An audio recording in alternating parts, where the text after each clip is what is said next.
നമ്മുടെ പാലക്കാട്ടെ ഗുണ്ടനായിട്ടുള്ള ബി.ജെ.പിയുടെ അധ്യക്ഷനും അതുപോലെ തന്നെ മറ്റ് DYFI HFI ഗുണ്ടകളും പറഞ്ഞിരുന്നു ഇനി ഷാഫി പറമ്പിലിനെ അതുപോലെ തന്നെ രാഹുൽ മാങ്കൂട്ടത്തിലിനെയും പാലക്കാട് കാല് കുത്തിക്കില്ല, പാലക്കാടിൻ്റെ അതിർത്തിയിൽ പോലും അവർ വരാൻ സമ്മതിക്കില്ല എന്നൊക്കെ.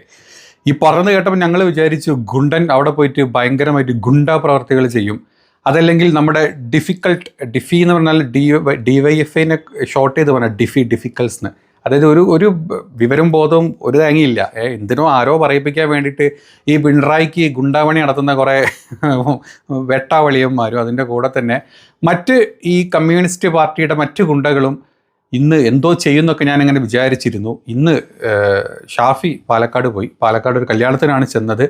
ഷാഫി ചെന്ന സമയത്തെ നമ്മൾ വിചാരിച്ചു ഭയങ്കര പ്രശ്നങ്ങളൊക്കെ ഉണ്ടാവുന്നത്. പ്രശ്നങ്ങൾ പോയിട്ട് ഷാഫിനെ കാണാൻ വേണ്ടിയിട്ട് അല്ലെങ്കിൽ ഷാഫിനോട് ഇഷ്ടപ്പെടുന്ന, ഷാഫിനെ നെഞ്ചിലേറ്റിയിട്ടുള്ള കുറേ ആൾക്കാർ അവിടെ ഇടിച്ചുകൂടി ആ ഒരു കല്യാണ വീട്ടിലോട്ട് എത്തുക ചെയ്തിരുന്നത്.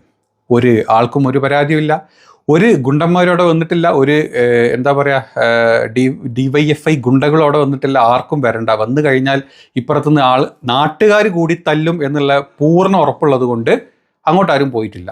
ഏതായാലും അവിടെ കല്യാണത്തിനെത്തിയ ഷാഫിൻ്റെ കുറച്ച് കാര്യങ്ങളുണ്ടെന്ന് കണ്ടു നോക്ക് നിങ്ങൾ. അവിടെ എത്തിയതും ആളുകൾ ഷാഫിയുടെ അടുത്തോട്ട് ഒഴുകി എത്തുന്നതും അതുപോലെ തന്നെ അവിടെ ആ കല്യാണത്തിനെ കുറിച്ച് പറയുന്ന കുറച്ച് കാര്യങ്ങളൊക്കെ ഉണ്ട്, ഒന്ന് കണ്ടു നോക്ക്. ഞങ്ങളെ കാണാൻ വന്നതാണ് അല്ലേ? ഇല്ലാതെ ഈ തൊട്ട വീട്ടിലെ ഇത് ഓഫീസ്, ഇപ്പുറത്തെ വീട്ടിലെ കല്യാണം, അതിന് വന്നതാ. വേറെ നത്തിങ് പൊളിറ്റിക്കൽ, വളരെ പേഴ്സണൽ വിസിറ്റ്. തൊട്ടപ്പുറത്തെ വീട്ടിൽ, അതിൻ്റെ നേരെ ഓപ്പോസിറ്റാണ് ഞാൻ അത്രയും കൊല്ലം താമസിച്ചത്.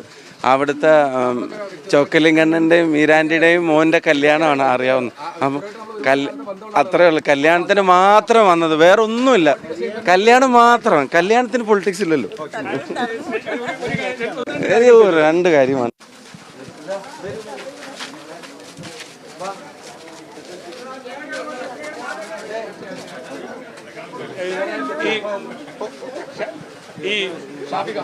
ഇല്ല, കല്യാണ വീടല്ലേ, കല്യാണ വീട്. ഞാൻ മാധ്യമങ്ങൾ ഇന്നലെ 9:30-10 മണിക്ക് വരെ ഞാൻ മാധ്യമങ്ങളെ കണ്ടതാ. ചിലപ്പോ നാളെയും കാണും. ഇപ്പം കല്യാണത്തിന് വന്നതാ. അതിനൊക്കെ ഇന്നലെ പറഞ്ഞു, അതൊക്കെ ഇന്നലെ ആ കാര്യങ്ങളൊക്കെ ഇന്നലെ പറഞ്ഞല്ലേ. Thanks for coming. നിങ്ങളെ സാധനമൊക്കെ ഒന്ന് വെച്ചിട്ട് സൗഹൃദം പുതുക്കാം. എന്നത്തേതിനേക്കാളും കൂടുതലായിരുന്നു ഇന്ന് അവിടെ എത്തിയ ജനസാഗരം. അതായത് ഇത്രയും പ്രശ്നങ്ങൾ ഉണ്ടാക്കി, അതായത് നമ്മുടെ ശിവൻകുട്ടി പറഞ്ഞ പോലെ രാഹുൽ മാങ്കൂട്ടത്തിൽ പഠിച്ചത് ഷാഫിയുടെ സ്കൂളിൽ നിന്നാണ്, ഷാഫിയാണ് സ്കൂളിൻ്റെ ഹെഡ് മാസ്റ്റർ എന്ന് പറഞ്ഞ് ചില കാര്യങ്ങളൊക്കെ പറഞ്ഞു. അപ്പോൾ ഏതായാലും ആ ഹെഡ് മാസ്റ്റർ പഠിപ്പിച്ച സ്കൂളത്തെ, അല്ലെങ്കിൽ ആ ഹെഡ് മാസ്റ്റർ ആദ്യമായിട്ട് MLA ആയിട്ട് വന്ന സ്ഥലത്തെ ആളുകൾ ഇപ്പോഴും ഈ പറഞ്ഞ ഹെഡ് മാസ്റ്റർ ഇഷ്ടപ്പെടുന്നത് എത്രത്തോളമാണ് എന്നുള്ളതും, അതുപോലെ തന്നെ ഈ പറഞ്ഞ ശിവൻകുട്ടിയുടെയും ഈ പറഞ്ഞ നമ്മുടെ ഗുണ്ടൻ്റെയൊക്കെ നാട്ടുകാർ, അല്ലെ ആ നാട്ടിലുള്ള മറ്റാളുകൾ ഈ പറഞ്ഞ ആളുകളെ എത്രത്തോളം നെഞ്ചിലേറ്റിയിട്ടുണ്ട് എന്നുള്ളതും ഈ ഒരു വീഡിയോൻ്റെ കുറച്ച് ഭാഗങ്ങൾ കണ്ടപ്പോൾ തന്നെ നിങ്ങൾക്ക് മനസ്സിലായിട്ടുണ്ട്. ഈ ഒരു പ്രശ്നം കൊണ്ട്, ഈ രാഹുൽ മാങ്കൂട്ടത്തിനെതിരെ ഇത്രയും പറഞ്ഞ സംഭവങ്ങൾ കൊണ്ട് കുറച്ചും കൂടെ ഹൈപ്പും കുറച്ചുകൂടെ ജനങ്ങളുടെ അടുത്തോട്ട് നല്ലൊരു പേര് വരാനും കൂടെ കാരണമായി എന്നാണ് എനിക്ക് തോന്നുന്നത് ഇവർക്ക്. ഈ പറഞ്ഞ ഷാഫി ഇനി അവിടെ ചെന്ന് കഴിഞ്ഞ് നമ്മൾ കണ്ടു എന്താ നടന്നതെന്ന്. അതുമാത്രമല്ല, ഷാഫി എന്ന് പറഞ്ഞിട്ട് നാളെ ചിലപ്പം വീണ്ടും ചില പത്രസമ്മേളനങ്ങളൊക്കെ വിളിക്കും, ചിലപ്പോൾ പാലക്കാട് നിന്നായിരിക്കും വിളിക്കുന്നത്.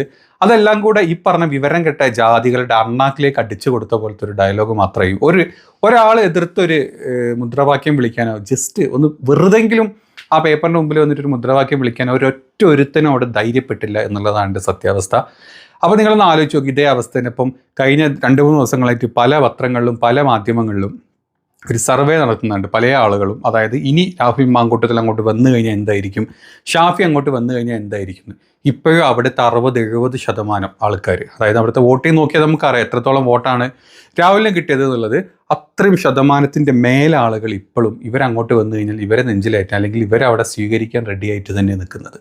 ഈ പറഞ്ഞ CJPക്കാർ, അതായത് BJPയും കമ്മ്യൂണിസ്റ്റുകാരും കൂടെ ഒത്ത് ചേർന്നുണ്ടാക്കിയിട്ടുള്ള കുണ്ടൻ കഥകളും അതല്ലാത്ത പല ഗർഭകഥകളും പൊട്ടിച്ചീറ്റിപ്പോയി, ഗർഭം പൊട്ടിപ്പോയി എന്ന് വേണമെങ്കിൽ പറയേണ്ടി വരും. ആ അവസ്ഥയിൽ പൊട്ടിച്ചീറ്റിയ കഥകളും കൊണ്ട് ചീഞ്ഞ് നാറിയിരിക്കുന്ന കുറച്ച് കമ്മ്യൂണിസ്റ്റുകാരും അതുപോലെ തന്നെ കുറച്ച് വിവരമില്ലാത്ത ഗുണ്ടന്മാരും മാത്രം BJP ഗുണ്ടന്മാരും മാത്രമാണ് ഇപ്പം പാലക്കാട്ടുള്ളത്. വേറെയുള്ള എല്ലാവരും ഈ പറഞ്ഞ കോൺഗ്രസ് അല്ലെങ്കിൽ UDF സപ്പോർട്ട് ചെയ്യുന്ന അല്ലെങ്കിൽ രാഹുൽ മാങ്കൂട്ടത്തിലിനെയും അതുപോലെ തന്നെ ഷാഫി പറമ്പിലിനെയും സപ്പോർട്ട് ചെയ്യുന്ന ആളുകൾ തന്നെയാണ് അവിടെ ഏറ്റവും കൂടുതലുള്ളത്.